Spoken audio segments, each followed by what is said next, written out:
All right, good morning, everybody. I'm Senator Randy Robertson, and this is the meeting of the Senate Retirement Committee.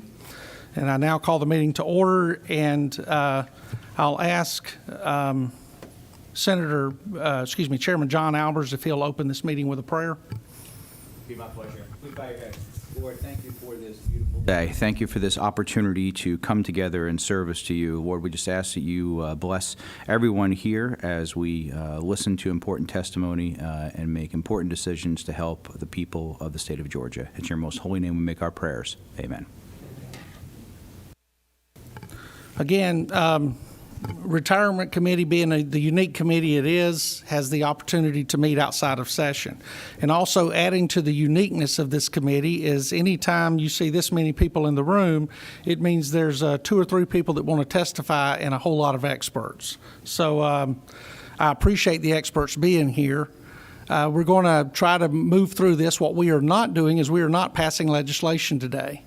What we're doing is we're approving actuarial studies for particular pieces of legislation that we feel are important enough to do the proper research and the proper due diligence to determine moving forward if they are physically responsible pieces of legislation, that there we could meet during the next legislative session and move them forward to the Rules Committee to be considered on the floor of the Georgia State Senate. So I just want to be perfectly clear. We have a quorum. It's probably the type of quorum we need for listening to this type of legislation. It's 4 of us. And because we are going to take official business, the votes in the room will be the votes that are counted. The individuals voting via Zoom, they can give testimony, they can make clarifications, but because of the Senate rule, which is different than the House rule, we cannot count the votes that come in through Zoom toward the actual vote count. And just to make sure I was reading the rule correctly, I have spoken to the Secretary of the Senate and one of our fine attorneys here in the Capitol because we absolutely want to stay in compliance with the rules of the Senate. So moving forward, the first piece of legislation we'll talk about, one of the presenters reached out to me and told me he had to be in South Georgia at 1 today for a funeral. So I've offered him that consideration.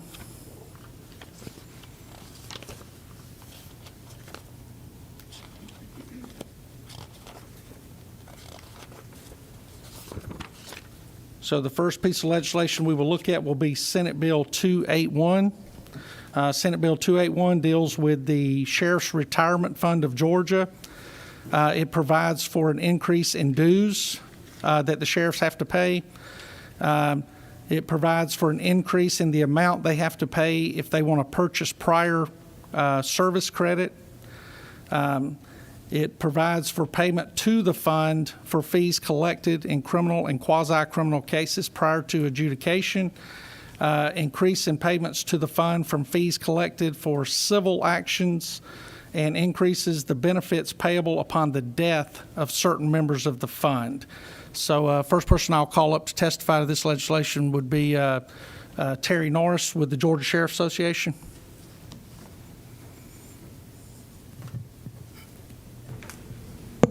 Thank you, Mr. Chairman, members of the committee, both present and at their other locations. This is, as you said, a bill requested by the Sheriff's Retirement Fund of Georgia.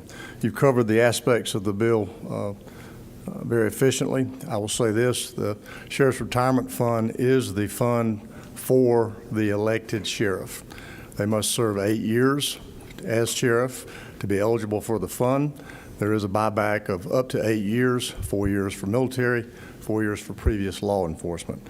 There's about 200 people presently collecting retirement through the fund. The fund total is about $110 million now. This bill began a couple of years ago as an increase in the death benefit from $15,000 to $35,000, and it has now expanded into more buy-in by the retirees in terms of increasing dues, increasing buyback.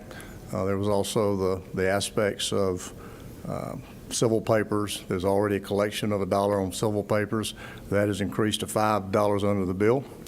And also on pleadings or pre-adjudicated criminal cases, where there's a $2 fee added to that, much similar to what the legislature did a few years ago for the POAB fund. That's it in a nutshell. We are pleased to be allowed to speak this morning. Thank you for your consideration. One of our sheriff's mother died, so I need to get to Middle Georgia, and I appreciate your consideration by letting us go first. Before I hush, I want to introduce the committee to Lisa Petty. She's also with the Sheriff's Retirement Fund, and our attorney, David Will, is here today if there's questions in the weeds that I might not be able to answer. Thank you, Mr. Norris. Are there any questions for Mr. Norris? Okay, no question. Senator Albers makes a motion to pass. Is there a second for actuarial study? A second. Okay. All in favor, please signify by saying aye. Aye. Any opposed? Okay, it carries 4-0. Thank you kindly. Thank you, Mr. Norris. Okay, the next one we're looking at is Senate Bill 41. This bill was carried by Senator Huffstedler. Everybody on the committee should have received a packet from the Deputy General Counsel, Larry Ramsey of ACCG.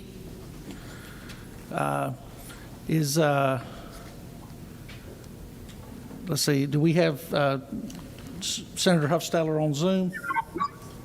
I am on Zoom here. I wanted to check and see if Kevin Payne was there because he could probably present it just as well. Yes, he is here.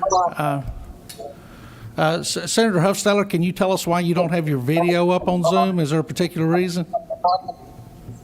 Okay, well, there I am. I'm in. Well, just want to make sure the patient's not planning on testifying. Yeah, no. We've got some tax commissioners that I think are the only group that don't have any retirement system, and we've had a couple of them that are maybe a little bit colorful, and I even had some legislation in my Senate Bill 202 that tried to take away some extra money from them this year in a couple of counties that are trying to enrich themselves. And I'm a former county commissioner, certainly respectful of their position, and have tried to do a lot of stuff for them.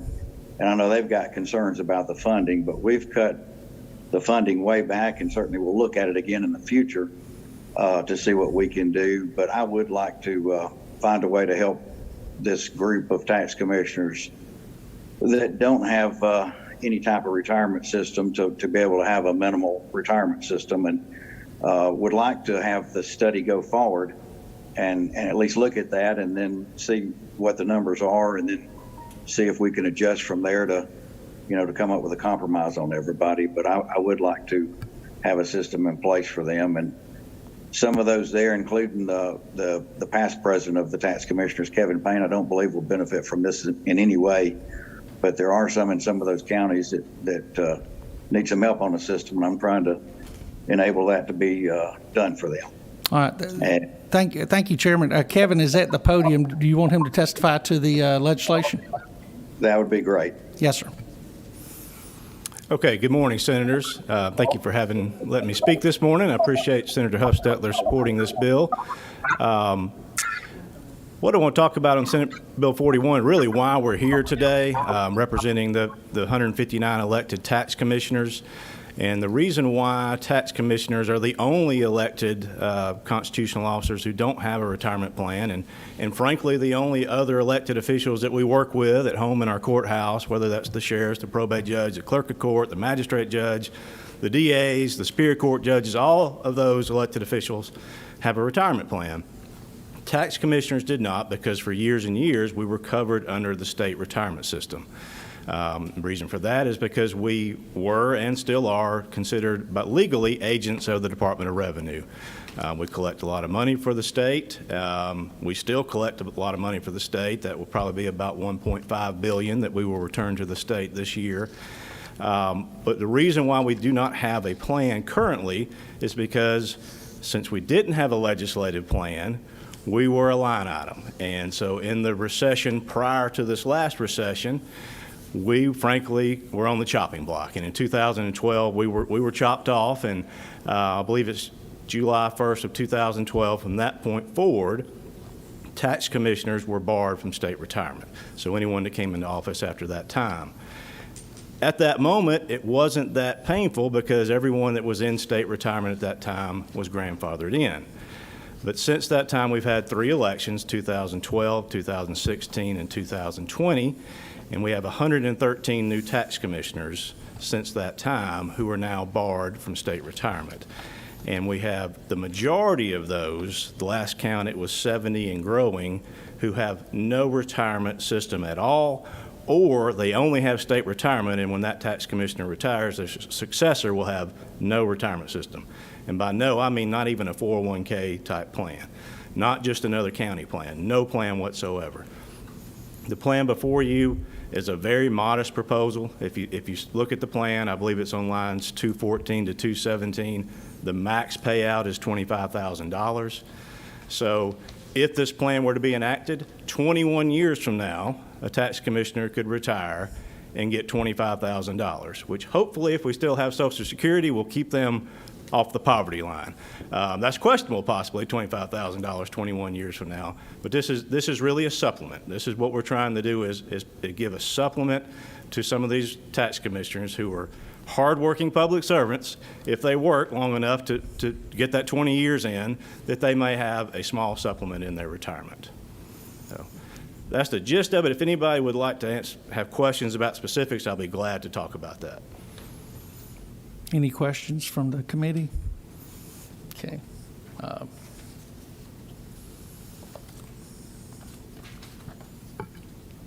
think, Mr. Payne, if you'll stay where you are for a moment.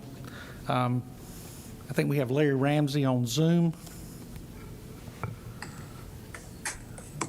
Mr. Ramsey, can you hear me? Yes, Mr. Chairman. Good morning. Good Hope morning. you can hear me. Yes, sir, we Thank can, you. and we have your hand out. So if you'd like to go ahead. Thank you, and I will not go over that handout. I appreciate the opportunity. I know the committee has a lot of business ahead of it today. And thanks to Chairman Huffstetler for talking through this issue, and to Kevin and the Association of Tax Officials for working with us on this topic. Just just a couple of comments about background on this, and to follow up on some of the things that Mr. Payne talked about. The counties completely support the idea of having options for retirement for tax commissioners. That is not an issue for counties. We support that, and in fact, as my handout talks about, I think not every county offers a retirement plan, but our numbers show that about 138 counties do allow tax commissioners to participate in the county plans. And so again, I think that's an indicator of our support for tax commissioners having retirement plans. As Mr. Payne said, newer tax commissioners don't get to participate in the state system.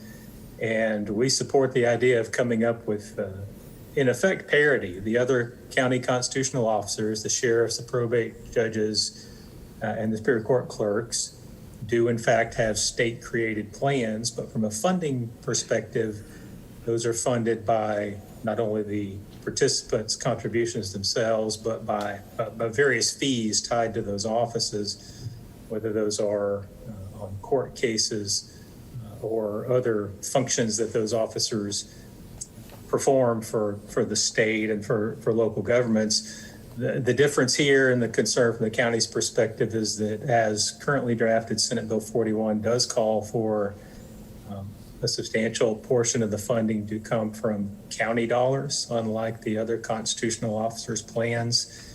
I think looking at the numbers about as between tax commissioner contributions and the county contributions as currently drafted, about 93% of the funding would be from the counties and about 7% from the participants.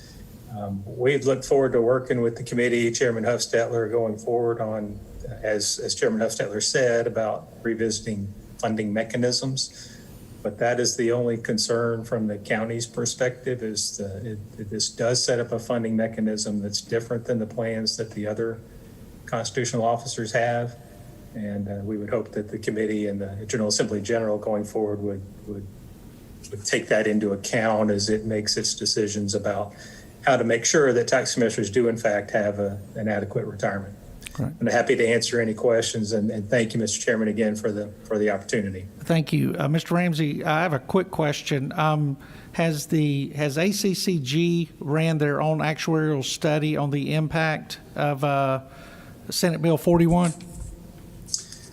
Certainly no actuarial study. I think in the handout I gave you, kind of the back of the envelope, if you, this as drafted calls for a percentage of the TAVT collections to go into this retirement fund, looking at 2020 data. We think that's about 1.8 million, a little more. And of course, most of that would come because TAVT is tied to vehicle sales, probably disproportionately that funding would hit larger counties more than smaller counties because that's where the vehicles get registered and that's where the TAVT gets attributed. But that's that's again, our estimate is about 1.8 million of county dollars would be going into this fund annually. And if I heard you correctly, you have no issue with sitting down with Senator Hufstetler and reviewing any actuarial study done here by the Senate. Is that true? That is certainly true. And Chairman Hufstetler and I talked earlier this week, and we've talked early in last year's session, and we really appreciate his openness to talking through these issues with us, and certainly will continue to do that. Thank you, Mr. Ramsey. Any other Thank you, Mr. senators? Chairman. Any other senators with questions for Mr. Ramsey or for Mr. Payne? Okay, if not, I'll entertain a motion for an actuarial study. Oh, yes, sir.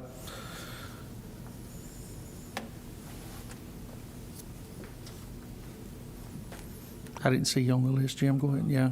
Yo, see, there you go. Do you have a pen? No, I'm just kidding. Go ahead.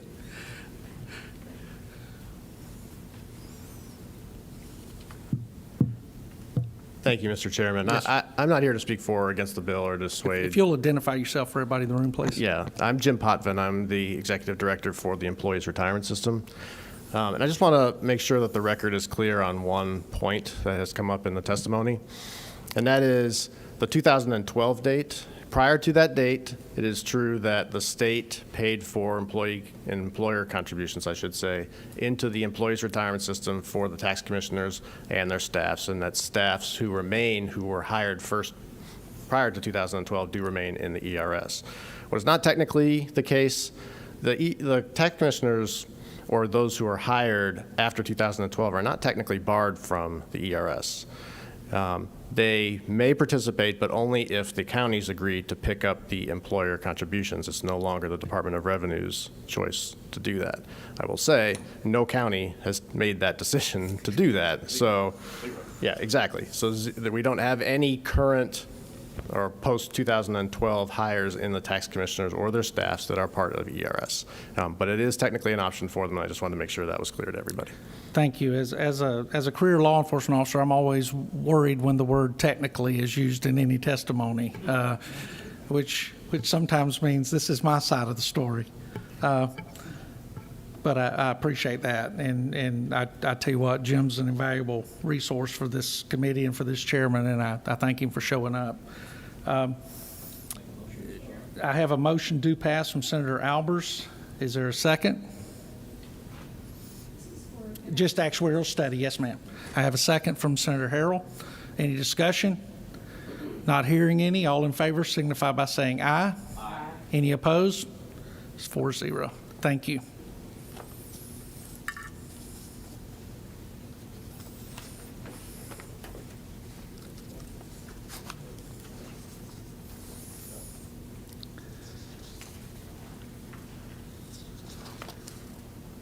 Is Senator Orrock here, or is she on Zoom?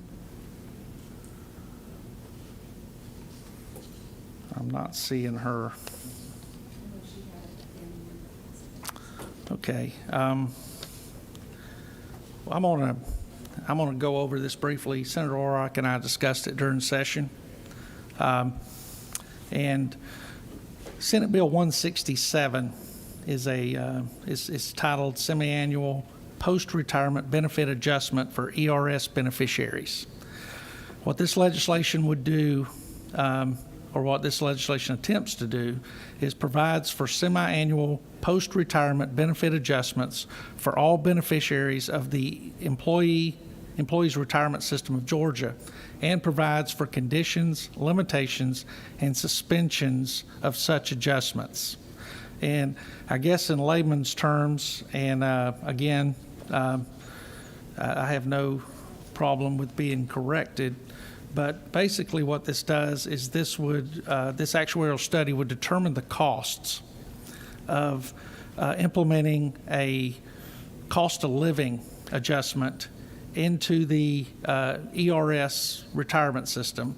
And to be clear, the ERS retirement system are for those state employees that are not classroom teachers. To use a school as an example, the teacher in the classroom is a member of TRS, but the lady that works in the lunchroom, or the lady that drives the school bus, or the lady that works as a custodian is a member of the ERS system in some cases. Go ahead, Jim.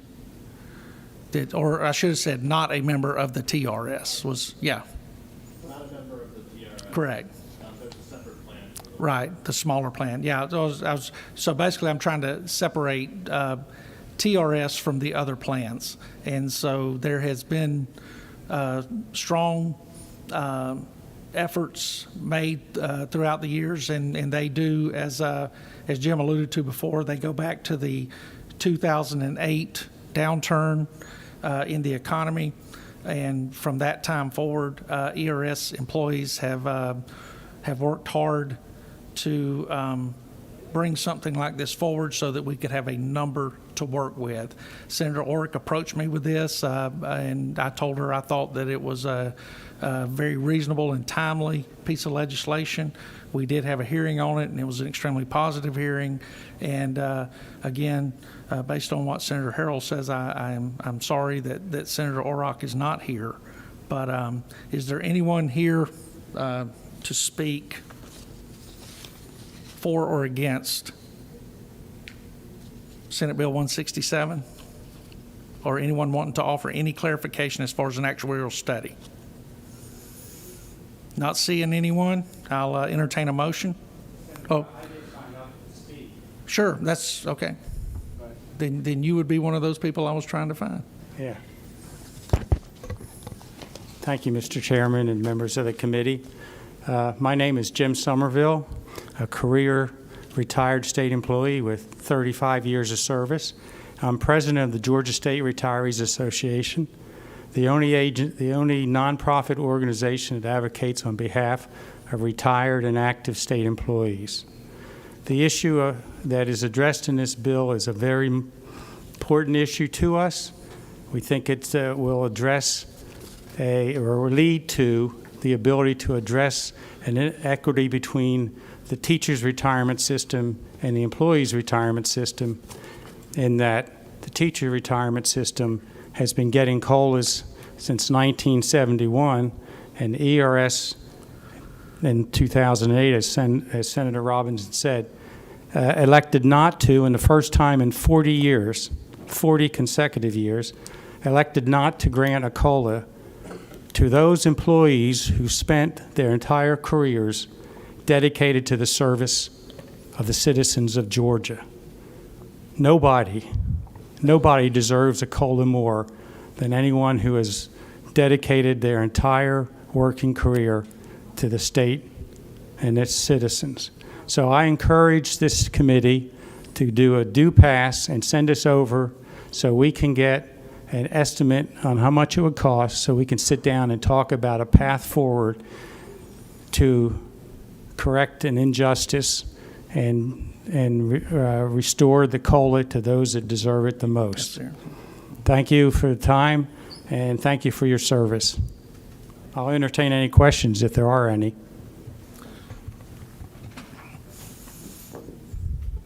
I don't see any lights, but what we will do is I have one other person who wants to testify, but I'd be remiss if I didn't recognize Senator Orrock and allow her to speak to her legislation. And Senator Orrock, as I've told everybody, we have a quorum, so it's the votes in the room that count according to Senate rules, and all we're doing today is voting what legislation should be sent over for an actuarial study. I did explain the chair's support of your legislation and the fact that we do need to get good solid numbers to determine how far back we are with our ERS employees and what kind of fiscal commitment it's going to take for us to get to where we think we need to be. But I'll yield to you if you would like to touch on some of your intentions in this legislation.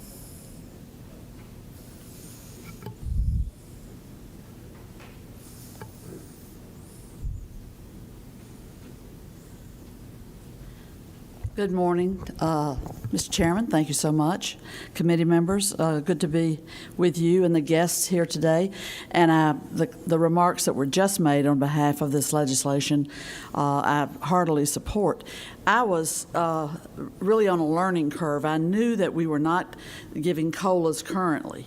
I didn't realize until I dug into it the history that we had actually struck the law that had been on the books since, I believe, 1967, which provided for a 3% cost of living increase for our retirees, for our Georgia State retirees. And so that really got my attention. And I think as I talked to committee members, particularly newer people who recently joined the committee, recently been elected, there was a real lack of realization of the status that we had walked away from and what we'd left our retirees to deal with.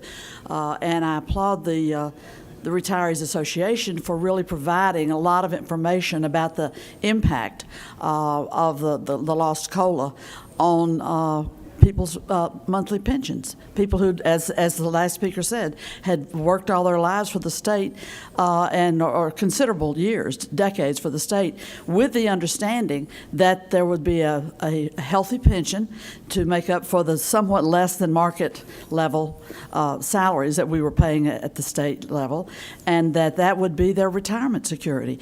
And we just kicked a big hole in it and did not go back and make any efforts at all to restore that status to retirees, to keep that pledge to the retirees across the state that make our state government function. They do those daily functions in so many areas. So I welcome the opportunity to have this actuarial report completed and to with new leadership in this committee and new eyes and ears and understand and we're in a different status on our fiscal situation as a state, and I just think it's absolutely time to get our arms around this and find a path forward. So I welcome the committee's support for passing this effort on to seek the actuarial study. Thank you, Senator. I appreciate you. It's good to see you without a mask on. Thank you. For a minute. Thank you so much. Yes, ma'am. And Mr. Deloach, or do we have Mr. Deloach on Zoom? I'm here. You there? I sure am. Okay, Mr. Deloach, you're familiar with the legislation that we're looking at, and so we're happy to hear any testimony you may have. First, Mr. Chairman, I appreciate the opportunity to be here, and especially to Senator Hickman and all he has done. And after listening to Senator Orrock today, I'd like to send her some red roses if she'll give me her address. I'm here today not for me. I'm here for my secretary who retired making $20,000 a year, so she's got a $12,000 retirement, and she lives below the poverty line. I'm here for a friend of mine who worked for the DOT and held up a stop sign, retired at $25,000 a year. He's got a $15,000 a year retirement. He lives below the poverty line. I'm here for a friend of mine's wife who worked for DFAX, that was called out at 1 o'clock in the morning to take a child out of an abusive home relationship, making $30,000 a year. She has an $18,000 a year retirement, and she lives below the poverty line. And I think it's important that the committee understand what the actions of previous administrations have done to retired state employees. How did we get here? Well, my research shows that we got here because in the final years of the Busby administration, or the first years of the Joe Frank Harris administration, the legislature didn't have enough money to give us a cost of living raise. So in order to give us a backdoor raise, they reduced the amount of money that we paid in on our checks to give us a backdoor raise. They never went back and reinstated it. That's not our fault. Then, in the last year of the Barnes administration, the state didn't put their contributions in. They were going to do it the first year of his second term, and we know how that turned out. So there again, millions of dollars that should have gone into our retirement system didn't go in. And I appreciate the fact that y'all are doing this, but I've heard about actuarial studies and I've heard about fiduciary responsibility for years. It just always appeared to us, and when I say us, I'm talking about my friends who are also retired state employees, is that was just justification to not give retired state employees a cost of living raise. Well, we don't have the funds. We're only at 75%.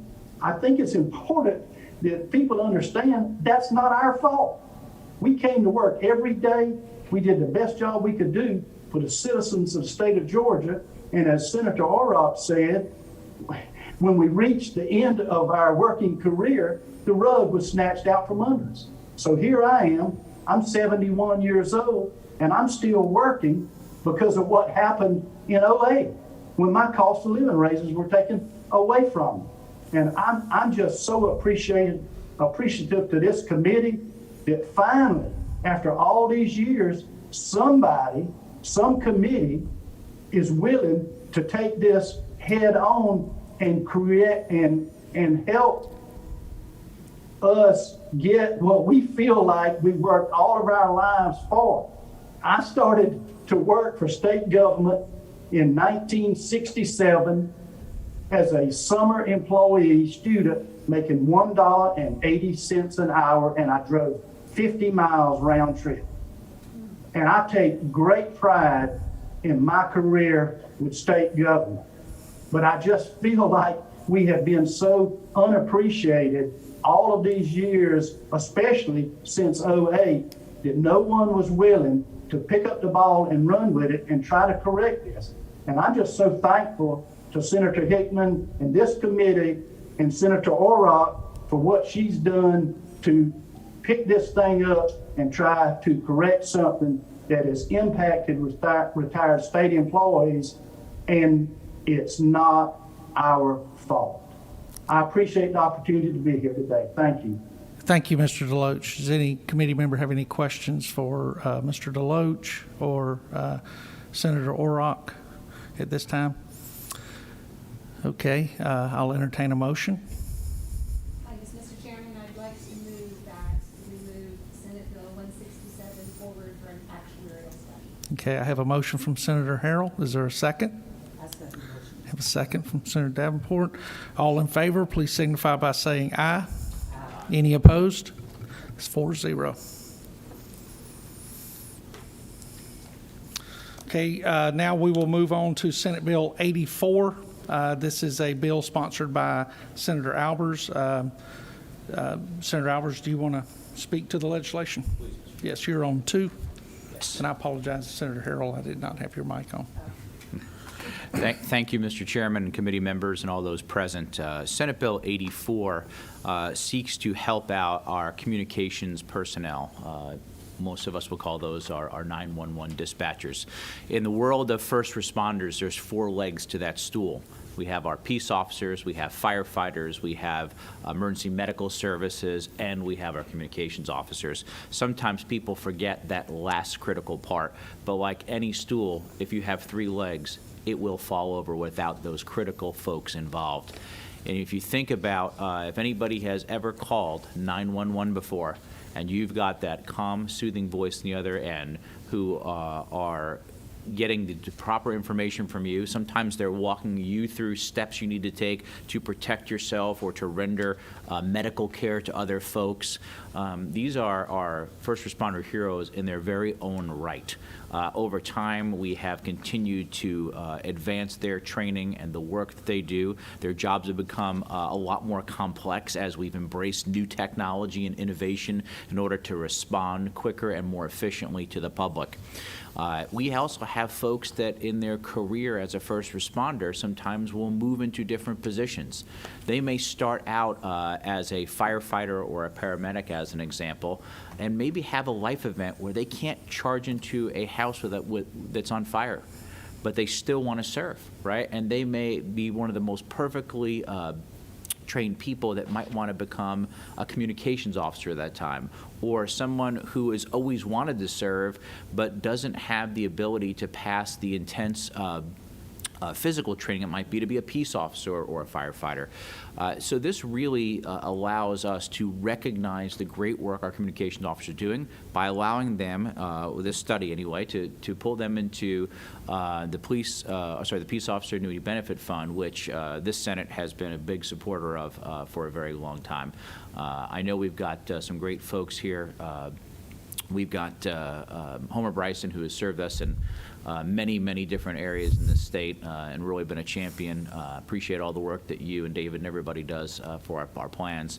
But I think this is a great opportunity for us, again, to do the study, to bring it back, and then hopefully make a good decision to help out our communications officers. I would yield for any questions. Thank you, Senators. Does any of the present committee members or committee members through Zoom have any questions for Senator Albers? Okay. Senator Albers, do you have any, is there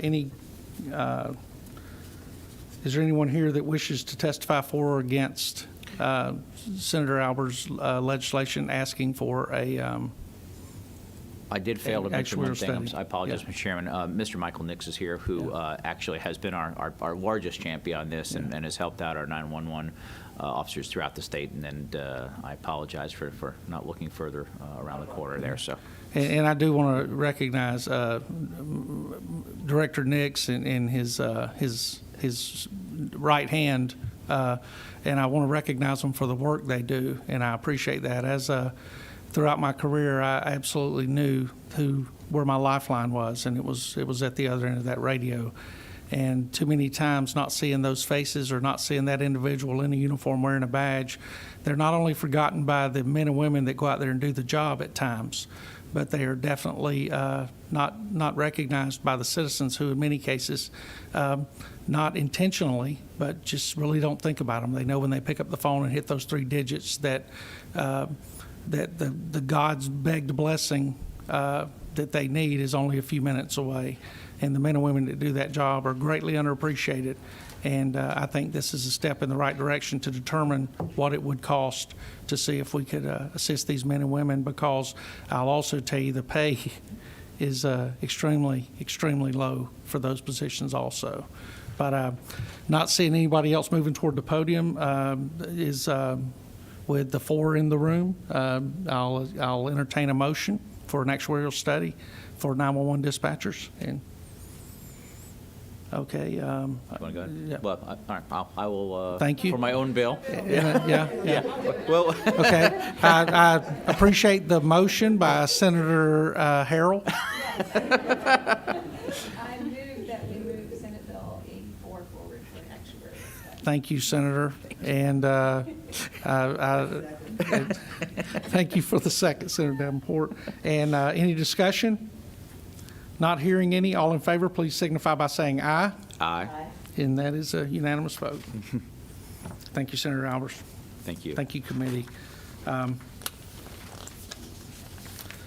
we'll look at Senate Bill 267, and its sponsor is moving toward the podium. And this is in relation to the teacher retirement system, a change of optional retirement allowance beneficiaries. Thank you, Mr. Chairman, the committee member. This bill came to me as one of my constituents who is retired school principal. He lived in 2015, and at the time he retired, and his spouse expired, so he had his beneficiary assigned to his daughter. And since then, a couple of years, I believe in 2017, his daughter got married and moved out of the country in 2017.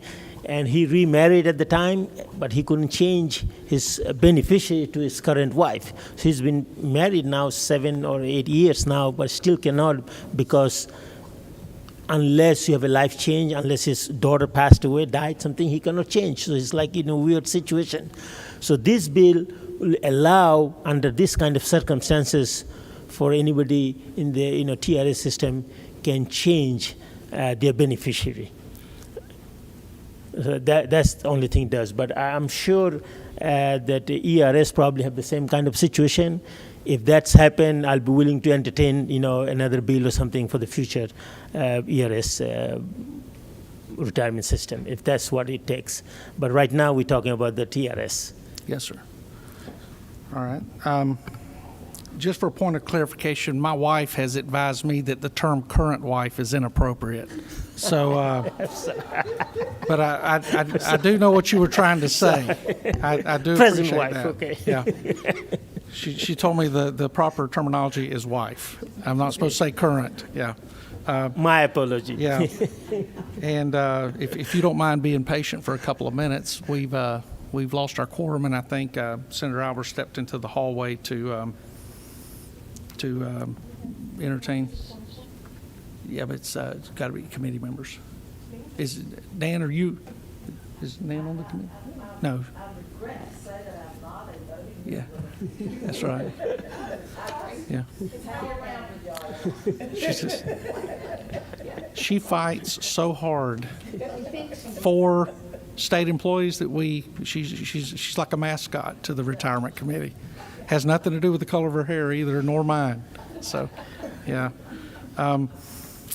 But and you did say if this is an issue related that we're finding this bubble up in ERS, that you'll be happy, because I know myself and Chairman Harbison looked a couple of years ago at addressing some clarifications in ERS pertaining to this when an incident occurred in my district where the beneficiary, she left it to her youngest son, and he preceded his brother in death, and so she was not able to move it over at the time. So there are always these little nuances that really weren't anticipated a long time ago, but they do have an impact on the funding into the fund, really based on sometimes the age of the beneficiary and other factors that play into building these funds up that sometimes we don't consider on this.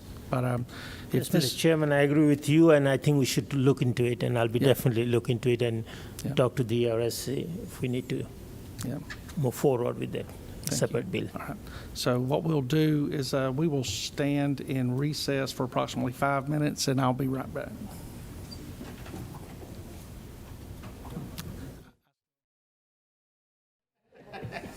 We are back in session.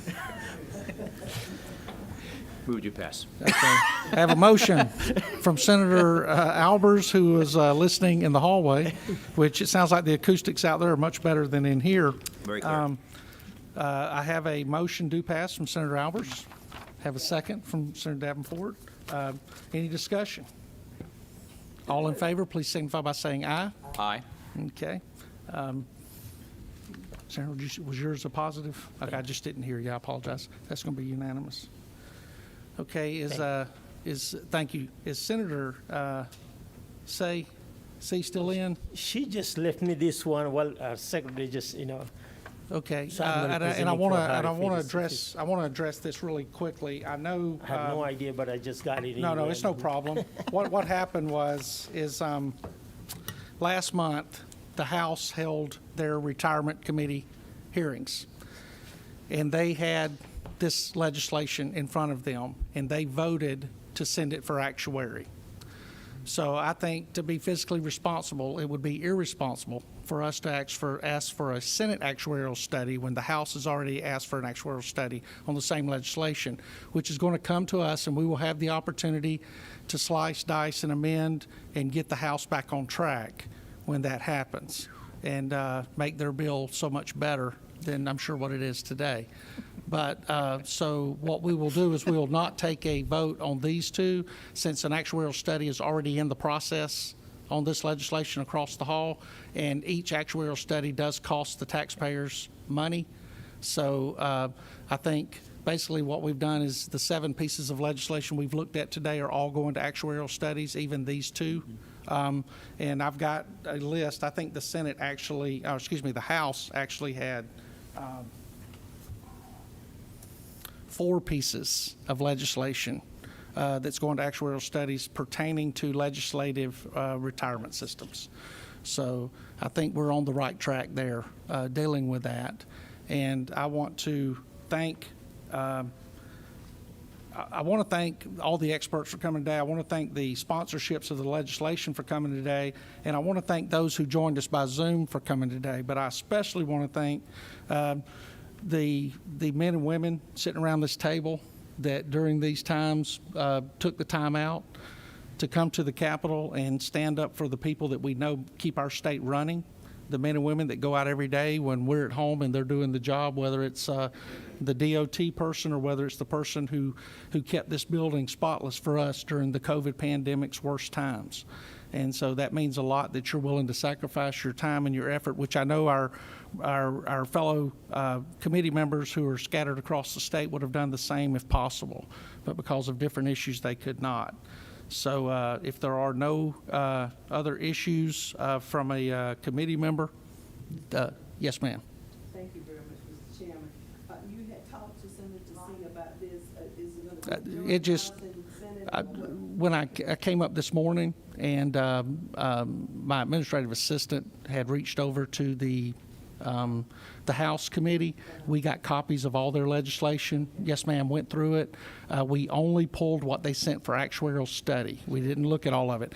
And they sent 4 pieces for actuarial study.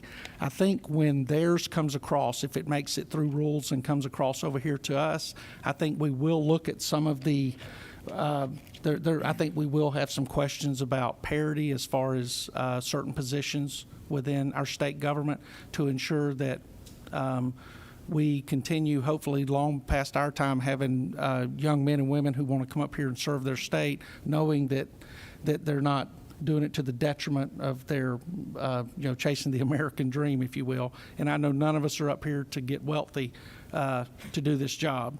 If you are, then there's some more legislation we need to talk to you about over in health care. But no, ma'am, we did look at that. And like I said, Ms. Jackson had it all lined up for us this morning. But if there's nothing else, this meeting is adjourned, and thank everybody.